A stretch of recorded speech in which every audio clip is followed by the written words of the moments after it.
This 1993 Mark IV Toyota Supra was the cheapest turbo Supra on the entire German internet when I picked it up. And I picked it up with the dream of turning this thing into my very own Fast and Furious inspired car. For that, I asked you in the previous video to vote in the comments down below and help me to choose the color combo which I should wrap the Supra in. So thank you to all of the people who voted, but honestly your votes were all over the place. But that's okay because we're not at the point yet where we can wrap this thing, because as you can see there are still many things missing. So today let's fix that by painting the front bumper and the brand new TRD hood, painting these rear spats, and most importantly put some wheels on this puppy.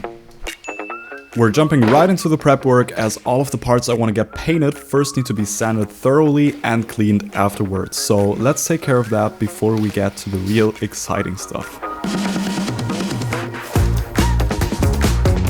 First and foremost, I gotta remove the hood latches on the left and on the right side, because these are honestly gonna get totally in the way when we're painting. And on top of that, I will also need to remove this little lever which latches the hood to the body of the car.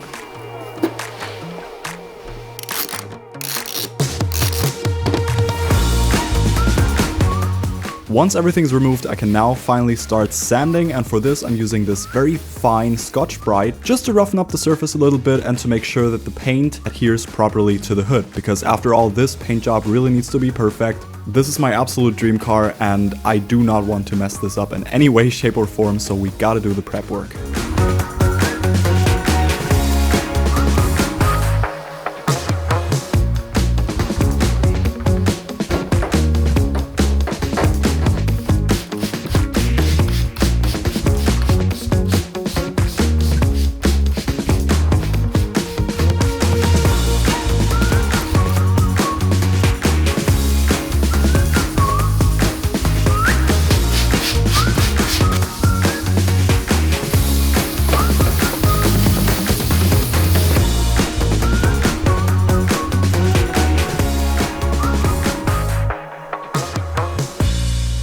Just like that, the hood is fully prepped for paint. So now we just need to repeat the same steps to the front bumper. So let's push through it real quick.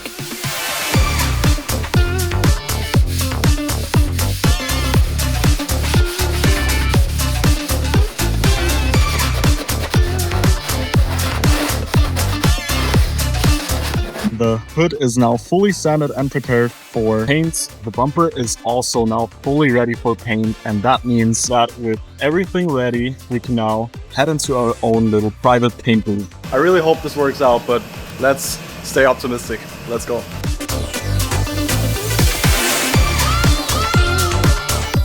What an exciting moment, seriously. At this point, everything is ready for paint, and now all that's left to do is just fill up the paint into the spray gun, making sure that we filter it properly, and then it's painting time. And oh boy, this was satisfying. Just have a look at that.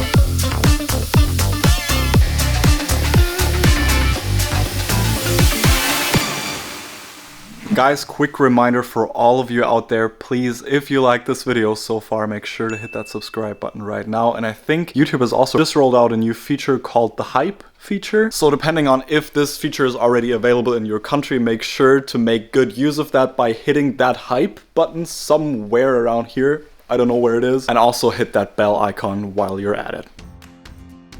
I'm excited to say that all of the parts are finally painted, and in my humble opinion they turned out amazing, considering that we basically did all of this in our own little makeshift paint booth without any prior experience. Now my dad actually wanted to paint all of that stuff by himself because lately he's really been obsessed with painting stuff for some reason. So everything you can see right here was actually his first attempt of a professional paint job, and just have a look at how this turned out. I think for a first try this actually turned out so amazing. There are many little specks of dust in the clear coat, but I think it's nothing that I can't fix with some wet sanding and polishing later. Now before I put all of this onto the Supra, I just wanted to test fit the wheels real quick but we actually got some big issues with the wheels regarding fender clearance and brake caliper clearance. As you can see right here, I already test fitted the front wheels and the rear wheels just real quick just to see where we're at. But I realized that with the offset I chose for the wheels, we're actually rubbing on the brake calipers right here. And while putting some thin spacers on will fix that issue, we then run into another issue, which would be that the wheel is sticking out the fender and rubbing on the fender inside. They're just a little weirdly shaped, which causes them to rub on the brake calipers.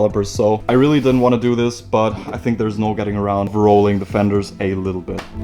Honestly, I was actually kind of expecting this when I bought the wheels, because I knew that I was right on the edge with my wheel size. But still, rolling the fenders was honestly my worst nightmare. But at this point, there was nothing I could do. I already had the wheels, had the tires mounted on it, I couldn't return them, so I had to do what had to be done. Yep, rolling the fenders. Yay. You know, I already said that rolling the fenders was literally my worst nightmare, and the reason for that is that I do not have anything against rolling fenders in general. It's more like that I really wanted to avoid rolling the fenders of my Mark IV Supra, because these cars are not getting any cheaper, they are not getting any more obtainable, so I really did not want to cut, roll, or do anything harmful to the fenders. But as always, here we are doing it anyways.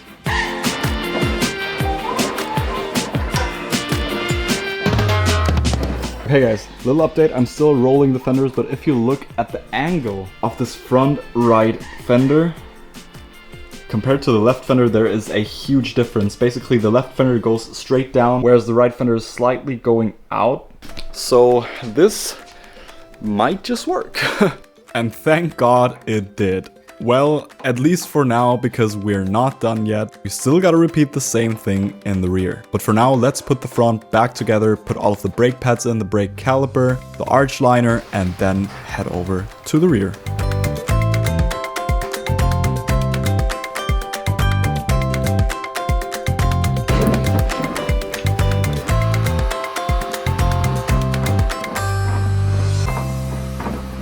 And guys, with all of the fenders rolled, everything taken care of clearance-wise for the wheels, I'd say let's put this car back together once and for all, including all of the body panels and of course the wheels, which you are going to see in a minute.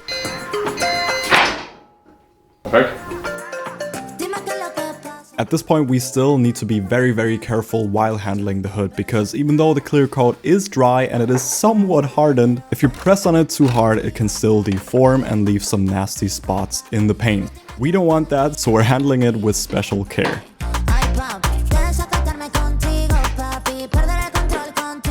And with the hood on, this car is honestly coming together better than I could have ever expected.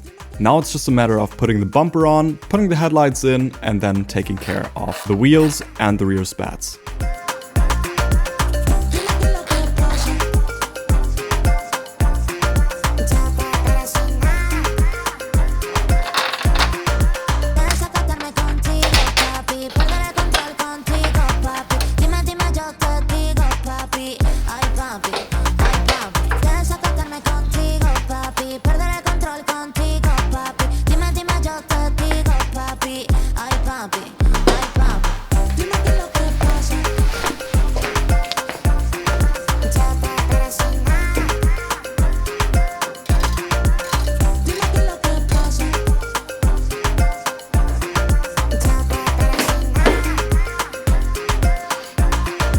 Guys, I cannot believe how awesome that looks. Of course, I've just mocked up the hood. I still need to adjust all of the panel gaps, so please don't think this is the end result. But for now, I think this looks absolutely insane. Let me know in the comments below what you think. Everything is now mounted except for these rear spats, which I'm gonna take care of in a second. But first, let me show you the wheels. 3, 2, 1.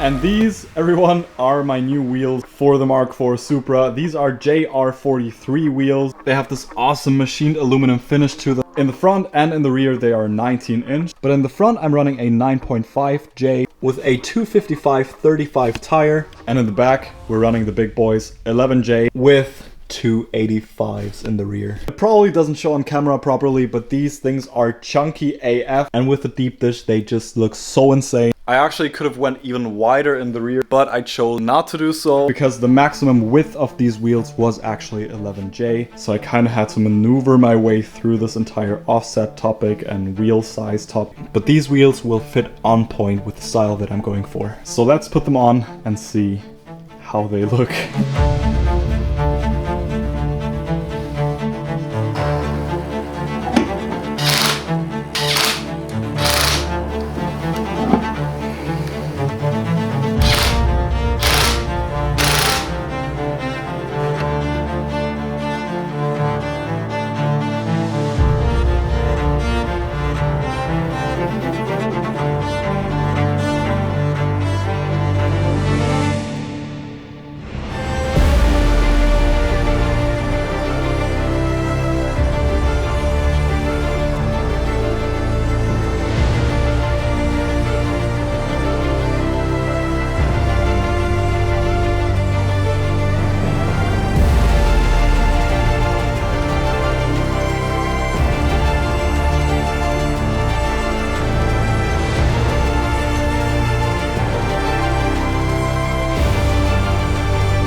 Guys, and how sick does the Supra look now? Let me know in the comments below what you think about this look, but I think this bumper just adds so much to the car, especially combined with the TRD hood, these ginormous wheels, and of course the rear spats, which just make the entire rear of the car so much more aggressive. I don't know about you, but I think this is a huge win for today. But let's not get ahead of ourselves, there's still a lot to do. I will still need to adjust all of the panel gaps of the hood, restore these headlights and make them shiny again. In general, just fix all of the dust specks in the paint, and of course, finally get some side skirts for the Supra. So we'll definitely take care of everything I've just mentioned, so don't worry. And guys, please, if you've enjoyed this video, make sure to help me out by hitting that subscribe button right now and leave a like on this video. And most importantly, click this bell icon, otherwise YouTube will not show you my content. So make sure to not miss out on this awesome journey. See you guys in the next one. This looks absolutely insane.